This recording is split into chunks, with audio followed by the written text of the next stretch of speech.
Welcome to School Matters. I'm Shawn Gilliland. On this week's show, we'll visit VCU for an interactive look at some sporty career possibilities.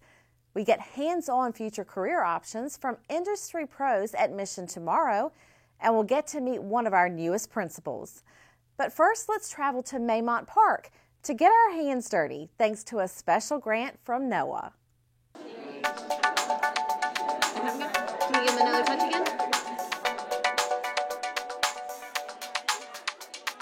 Thanks to Congress, NOAA has a program called the Bay Watershed Education and Training, or BWET, grant program, and it supports these kind of meaningful watershed educational experiences for students and teachers throughout the Chesapeake Bay region. NOAA is going to be providing a $449,000 three-year grant to Maymont to implement their program with Henrico Public Schools. This is a grant that's focused on training teachers to help students go outside and do some science investigations. Well, congratulations to Maymont and the partners on receiving this prestigious BWET grant. I know this is the culmination of many hours of work, hope, and perseverance. Oh yeah, it was pretty amazing to see the First Lady of Virginia, who used to be a science teacher, was present. Of course, our superintendent was there, and she really gave us a shot in the arm with a focus on the Henrico Learner Profile and how it connected to the work of the BWET grant. So we know that environmental literacy is key to making sure that students are life ready, and so this partnership that's possible because of the grant funding from NOAA is really one way we're going to be able to make sure that we're producing life ready students.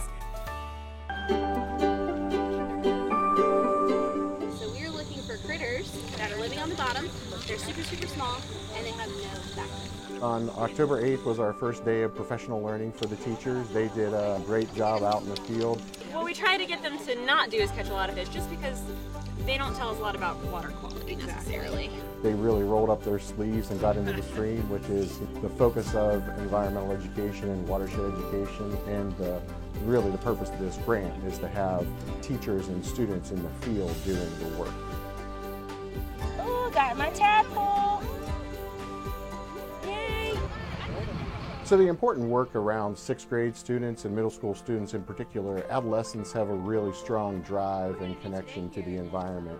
We're going to talk about two types of testing for this water here, because when you look at it, you can't really tell what's going on, right? We can't really tell the quality by just looking at it, right? So we're going to dive in and be scientists. So what do you need to do first? Fill it to 10 milliliters. All right, so find 10 milliliters on there. I have the water sample here in my hand. They've been along the stream side doing chemical tests and biological tests. In the chemical tests, they tested for things like dissolved oxygen, for nitrates and phosphates in the water to see if they could predict the health of the stream and use that data to look at the health of the stream. But we're hoping when we look at this that it's the darkest color that it can be, which means that it's the highest ppm. They also looked at biological factors like macroinvertebrates. We are going to be dip netting to get our biological field sample. So who's dip net before? Who's used one of these? And we used Maymont in particular because it gave us a good strong baseline, one place so all of the students would have that first engaging experience as they launch into their watershed studies. There's like mayflies, damselflies, and they all look similar and depends on their tail. Students really engage in hands-on learning because it's a way for them to make sense of the natural world. Ooh, I found a clam. And when they're outside doing it themselves, then they construct their own knowledge. They use their experiences, they associate scientific principles to those experiences. It's a crayfish. And it's something that they never forget.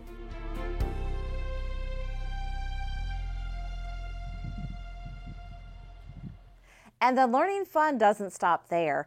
Students will develop projects of their own to implement at their schools to protect the watershed. We'll keep you updated. One thing's for sure, our middle schoolers have been busy this first half of the school year, and we've got more on that later in the show. But first, let's catch up with one of our newest teachers, who happens to be one of the first students to take advantage of our Teacher Scholars Program. This is Missy. Congratulations, Missy.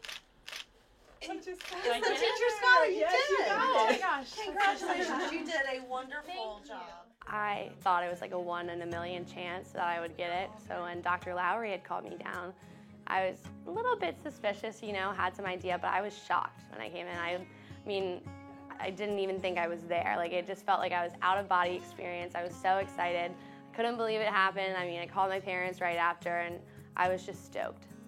And we're thrilled for you. Thank you so much. It's a great no-risk program that's offered to our high school seniors. And Missy was one of our first graduates of our 2015 class. Look forward to hiring you. From Tucker High School, Missy Raday.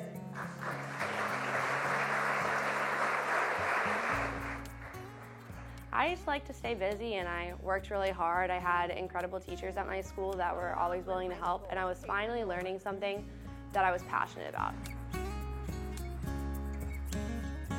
The goal of the Teacher Scholar program was to create a pipeline of interested individuals who'd like to return to Henrico in critical shortage teaching areas: special education, math, science, Spanish, tech ed, and consumer science. We look forward to seeing you after you graduate from college, okay? Thank you.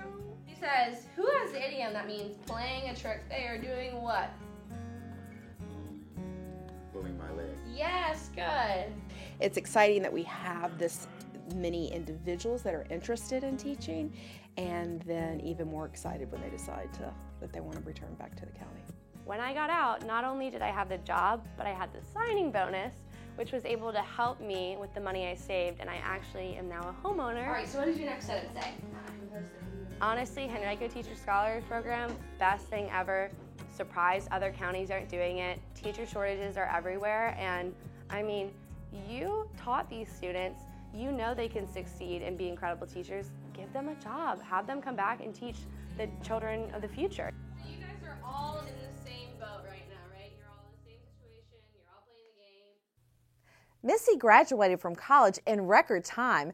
That's why she's the first of the Teacher Scholars to be back in our schools, and we look forward to many more of them to come. So now that you've met one of our newest teachers, let's meet one of our newest principals. That's amazing. Look at you look beautiful. Bye, you guys. Hey everyone, I'm Tanya Murdoch. I'm the new principal here at Johnson Elementary. I came from Ridge Elementary. I was the associate principal there for 3 years. Good afternoon, superheroes. I grew up in Fairfax County, and I went to Robinson High School and then went to college in Pennsylvania. I went back to Northern Virginia after that, and I was a police officer for 7 years. And then always wanted to be a teacher, so I moved down to Richmond and got my master's at VCU, and have been here ever since. Have a good day.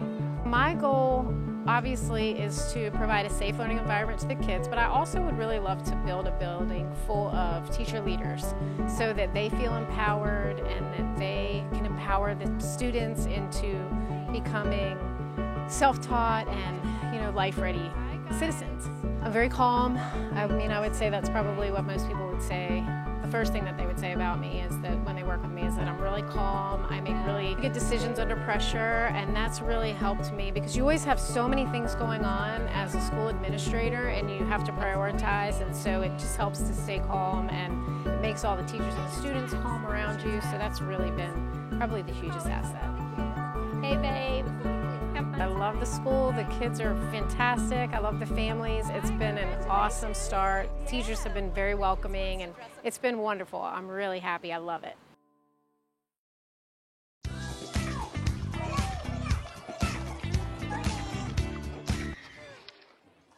Looks like it's done.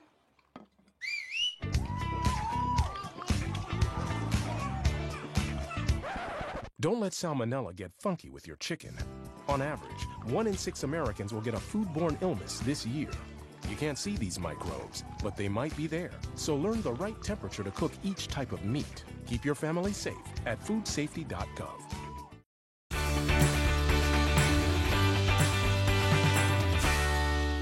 You'd rescue me if I lost my way. You'd write a funny song for me to play. You'd share your last potato chips and say, you'll be okay. Hey, hey, hey, here we go. You're the kind of friend that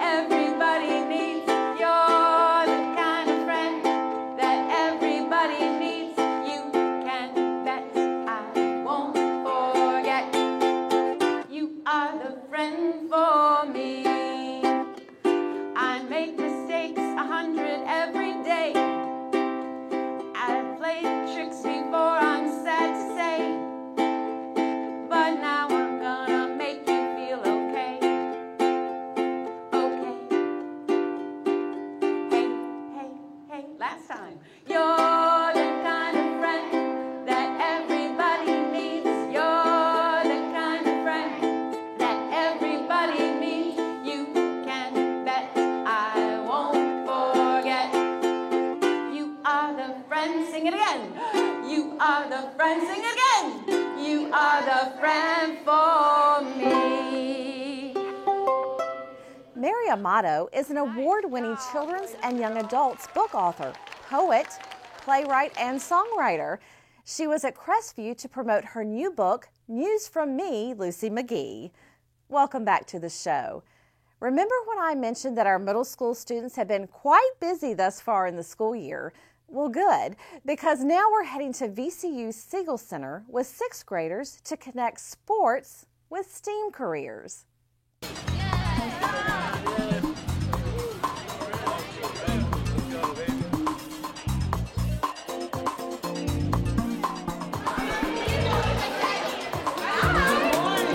We're going to get right to fun and activity today with STEAM and sports.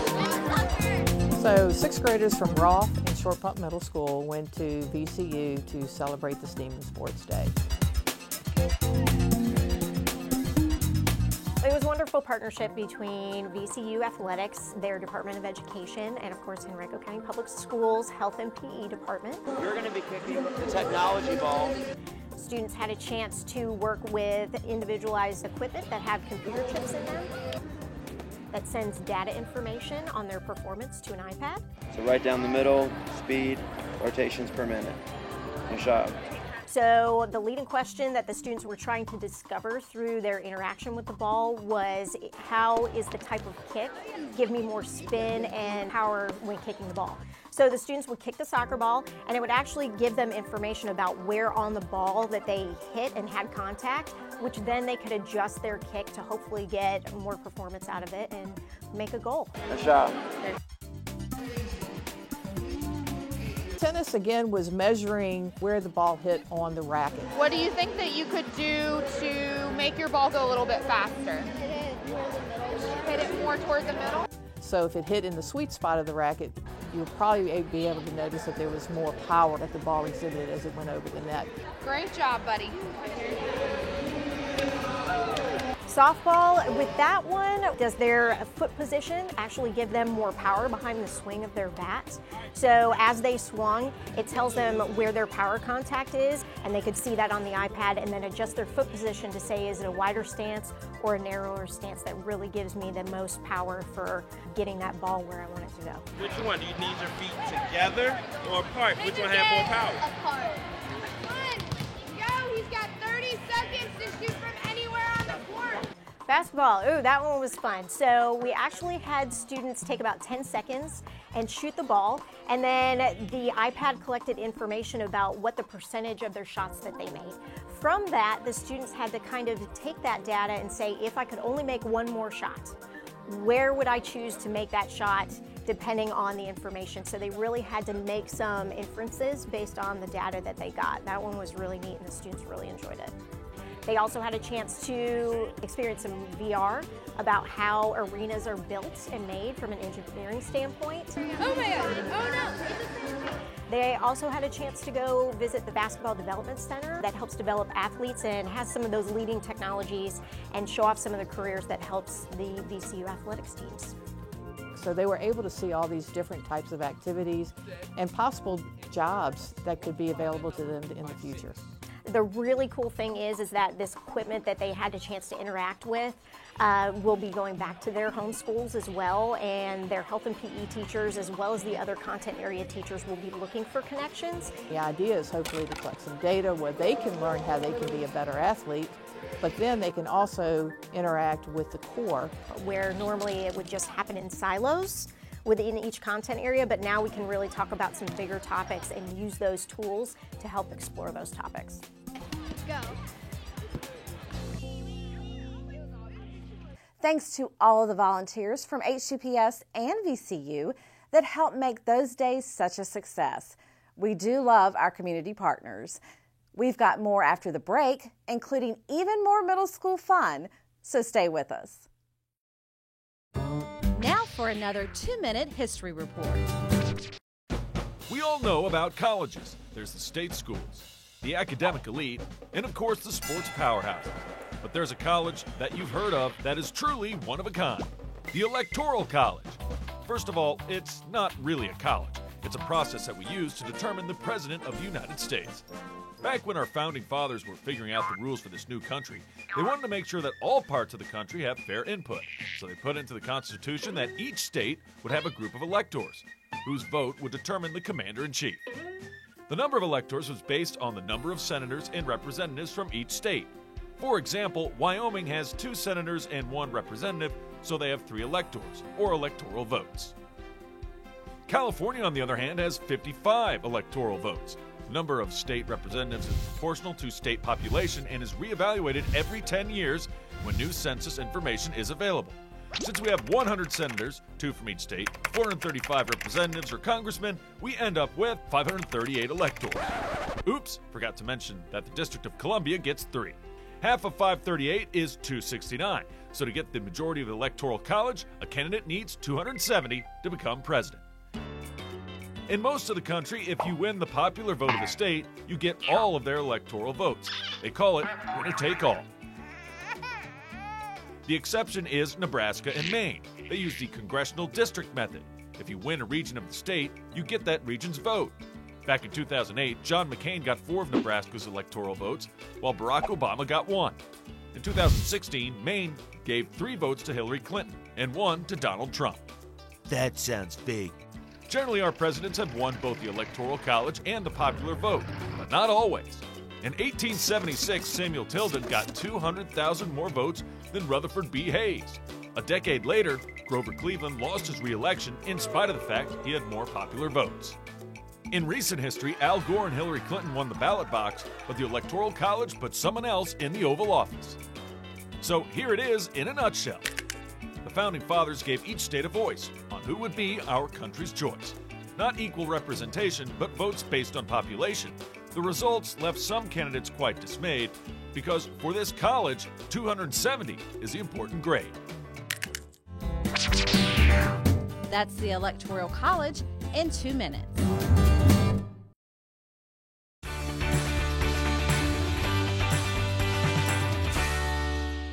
Each year, the students in the ACE Center Housing Industry and associated programs are provided an opportunity to apply what they've learned in the classroom in a real-life setting. They build a house. This is the 18th house students have worked on, and thanks to companies like Scaffolding Solutions, they are able to work safely and efficiently. Yes, you heard that right. This is the 18th house students in the project have helped build, and they've laid the foundation for the 19th. What a great program. Henrico has so many ways for students to get an idea of what they might like to do in the future. Here's another great learning in the field trip our middle school students experienced.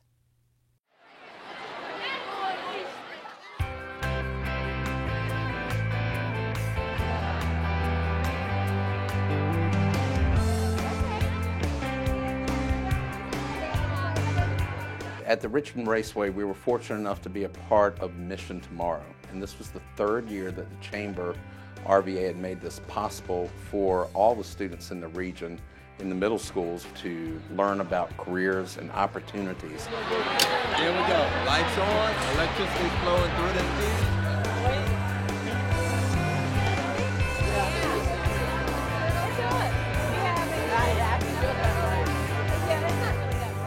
This is kind of a hands-on career fair for these kids. They get to talk to business people, touch things, be a part of what's going on, and actually see careers in action. So the students were exposed to careers they didn't even know about.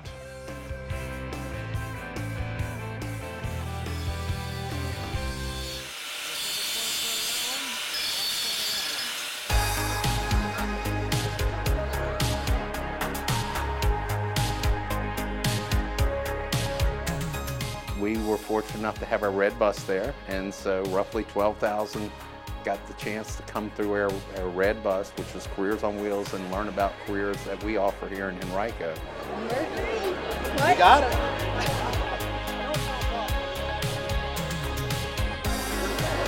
There you go.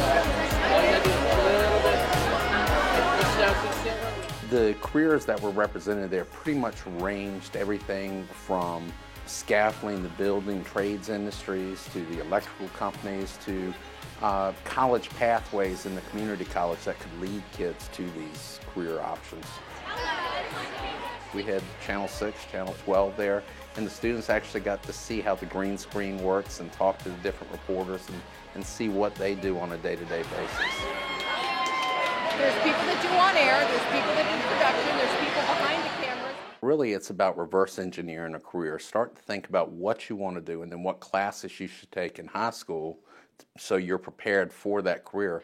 And what a great opportunity for us as CTE people to show off the opportunities that we have in Henrico schools. There you go, perfect. You gotta give me a picture. Wow, that's awesome. Richmond Raceway has been a great partner for us here in Henrico County, but this is just another example of how they're serving the community at large. So they've been very gracious hosts to allow this opportunity, and they really see the value of helping build the workforce of the future as well. So they've been a huge partner for us. We got some spenders and some savers here. Okay. When you see those young people coming in and starting to ask questions, you realize you're there for a purpose. And we love what we do. Most of the vendors there, the business people love what they do. That's what they're in the business for. And so being able to share that excitement with the students and see it take hold.